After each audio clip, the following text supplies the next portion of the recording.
निर्वाचन टिकेट पाई धन्यवाद क्या अर्पण करेंगे? एआईसीसी प्रेसिडेंट मल्लिकार्जुन खड़गे जी, सोनिया गांधी जी, राहुल गांधी जी, प्रियंका गांधी जी, डॉक्टर अजय कुमार जी आमर अभी ऑब्जर्वर अच्छा ता सहित आमर पीसीसी प्रेसिडेंट शरद पट्टनायक जी, ता सहित आमर स्टेट माइनॉरिटी चेयरमैन जियाउल हक साहब आम जिला सभापति मानस चौधरी जी दखल थिला किंतु एबे सालेपुर जो कर्मी अच्छे कांग्रेस प्रति टिके उणा करिसेंती एवं दल जाको भरोसा करथिला तांकर किछि साहस पाइलानी कि कर्मी वर्तमान जी कांग्रेस रो बहुत सालेपुर कर्मी अच्छे किंतु कोनोसी साहस और कोनोसी नेता संता चयन कर पारनदी आपण ए वर्ष सालेपुर पई ए जो निर्वाचन पई आछंती केते कर्मी मानको कोन भरोसा करके आपण लड़िबे? देखो आज्ञा टांगी सालेपुर निर्वाचन मंडली जो एसेंबली कन्स्टिट्युएंसी से गोटे कांग्रेस गढ़ कहले चलो मु जिते बड़े गला 5 वर्ष है ये आसिकी प्रत्येक पंचायत गस्त करी प्रत्येक पंचायत कांग्रेस कर्मी मानू देखा करी प्रत्येक कांग्रेस कर्मी पार्टी आम गोटे कथा शुणा पाइलु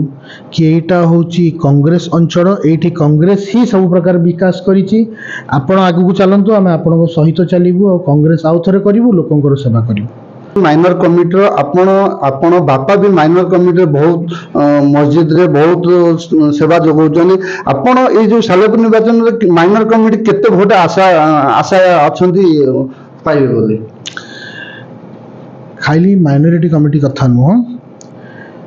मते पूरा पूरी आशा और विश्वास अच्छी कि सारा सालेपुर जेतेक लोक अच्छंती से माने मन स्थिर करिसेंती कि एथर आउ थे कांग्रेस को निर्वाचित करिक आनिबे हाराहारी मोर देन 70% वोट आमे सालेपुर टांगी भितरु नबु बोली आमे आशा करूछु। जो आपण कांग्रेस दल एथर कौन मुदाला नहीं एथर जनता पाखे पहुँचब कौन भोट भिक्षा करेंगे? देखो सालेपुर गोटे चाषी बहुल अंचल आ भितरे चाषी मानक सुरक्षा पाई को प्रकार पदक्षेप नहीं सरकार आपण एइथिरु जानि परिबे कि जेतेबेले कांग्रेस सरकार थिला सेतेबेले एठी गोटे कोल्ड स्टोर तयारी करा चलीथिला गवर्नमेंट चेंज हैला तापर ना आम एनएससी मान्यता पाइलु ना आमर से कोल्ड स्टोरटा कंप्लीट हैला ना तार जो सुविधाटा लोक पाई पारि थांते पाइले आजिका समय रे सालेपुर अंचल भितरे जदि गोटे कोल्ड स्टोर तयारी करा जाए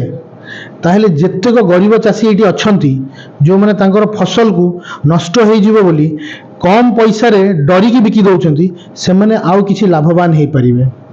एजुकेशन सेक्टर ये एते वीक अच्छी आज्ञा आपड़ जदि देखिए पिला माने पाठ पढ़िया को जाउछंती स्कूल को तांको स्कूल रे मास्टर नाहंती मैथ मास्टर साइंस पढ़ाउछंती साइंस मास्टर गोटे गोटे स्कूल रे इंग्लिश पढ़ाउछंती ए परिस्थिति रे तापर drop out 10th class exam पूर्व आप सालेपुर देखिए more than 35% student drop out होचंती ता पछरे स्टूडेंट मानकर भूल नुह आज्ञा ता पछरे सबुठ बड़ भूल होची आम सरकार करो कि से उपयुक्त जहा एजुकेशन दरकार पिला को दे पारु नाहंती जहा जोगु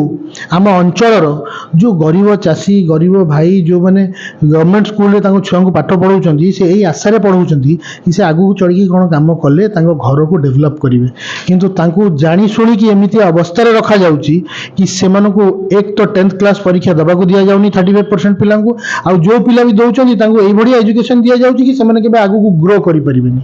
आमे एजुकेशन सेक्टर को डेवलप करिवु भलो टीचर्स डिप्लॉय करेबु कथावार्ता है कि ता सहित आपण जदि देखिबे सालेपुर रे गोटे एत बड़ मेडिकल स्ट्रक्चर तैयारी होगी रही आज्ञा एत बड़ मेडिकल स्ट्रक्चर भितर आज पर्यंत आम मु 100 थर खंडे मेडिकल जाइए मो देखिबारे more than 70% of the people जो मैंने आसुचंती से ट्रीटमेंट हवाई ट्रीटमेंट हो पारुनी कटक रेफर कर दिया जाउची लाइन रे ठिया है कि जो अवस्था होचंदी ये खरा रे आपण एबे जाई देखिबे ये खरा रे लाइन रे ठिया है कि पेशेंट माने जो अवस्था होचंदी मात्र जणे रु 2 जण डॉक्टर से भी गोटाए गोटाए शिफ्ट रे गोटे डॉक्टर रहउचंदी 100 पेशेंट जाउचंदी से 2टा 4टा पेशेंट ट्रीट करचंदी बाकी समस्त को कटक रेफर करचंदी एही परिस्थिति एही अवस्था भितरे जो भाभी अवहेला करिकी छाड़ी सालेपुर लोकन को ओडिशा सरकार ତା ବିରୁଦ୍ଧରେ ଆମେ ଲଢ଼ିବୁ। ସାଲେପୁରବାସୀଙ୍କର ଯେଉଁ ହକ୍ ଅଛି ତାଙ୍କୁ ଦିଆଯିବ। ଆମର ଲାଷ୍ଟ କ୍ୱେଶ୍ଚିନ୍ ରହୁଛି ଆପଣଙ୍କୁ, ସାଲେପୁରରେ ଯାହା କଥା ଶୁଣିବାକୁ ମିଳୁଛି ସାଲେପୁରରେ ବିରୋଧୀ ନେତା ଆଉ ନାହାନ୍ତି, ଆପଣ ସାଲେପୁରରେ ବିରୋଧୀ ଭାବରେ ଏଥର ଲଢ଼ିବା ପାଇଁ ପ୍ରସ୍ତୁତ କି? ଆମେ ଲୋକଙ୍କ କାମ କରିବାକୁ ଆସୁଛୁ ଆଜ୍ଞା, ବିରୋଧୀ ନେତା ହେବାକୁ ଆସିନୁ। ସାଲେପୁର ଅଞ୍ଚଳ ମଧୁମାଟି, ୟାର ଯାହା ଓଡ଼ିଶା ପାଇଁ କର୍ତ୍ତବ୍ୟ ଥିଲା ଆଜି ପର୍ଯ୍ୟନ୍ତ ସବୁ କରିଆସିଛି, କିନ୍ତୁ ଓଡ଼ିଶାରେ ଯିଏ ସରକାରରେ ରହିଛନ୍ତି ଆଜିକୁ ଦୀର୍ଘ 25 ବର୍ଷ ହେଲା, ସେ ଆକୁ ଯାହା ପର୍ଯ୍ୟାପ୍ତ ପହଞ୍ଚାଇବା କଥା ପହଞ୍ଚାଇ ନାହାନ୍ତି। ସାଲେପୁର ମାଟିର ସମ୍ମାନ ପାଇଁ ଆମେ ଲଢ଼ିବା, ସାଲେପୁର ମାଟିର ଲୋକଙ୍କର ସମ୍ମାନ ପାଇଁ ଆମେ ଲଢ଼ିବା, ସାଲେପୁରକୁ ଗୋଟେ ଡେଭଲପ୍ଡ ଅଞ୍ଚଳ ବନେଇବା, ଯେମିତି ସେ ଗୋଟେ ସହର ଆଡ଼କୁ ଗତି କରିବ। ଏହି ଚିନ୍ତାଧାରା ନେଇକି ଆମେ କାମ କରୁଛୁ। ଆମେ କାହା ସହିତ ଏଇଠି ଲଢ଼ିବାକୁ ଆସିନୁ, ଆମେ ଲୋକଙ୍କର କାମ କରିବାକୁ ଆସୁଛୁ। ସିଧାସଳଖ ଦେଖୁଥିଲେ ଆକିବ ବାବୁଙ୍କ ସହିତ କଥା ହେଲୁ। ଆସି କୋଉ ମୁଦାଲା ନେଇ ଏଥର ଭୋଟ ମାଗିବାକୁ ନେତାଙ୍କ ପାଖକୁ ଯିବେ। ସାଲେପୁର ମହେଶ୍ୱର ବେହେରାଙ୍କ ରିପୋର୍ଟ, ଜ୍ୟୋତି ପ୍ରଭା ନ୍ୟୁଜ୍।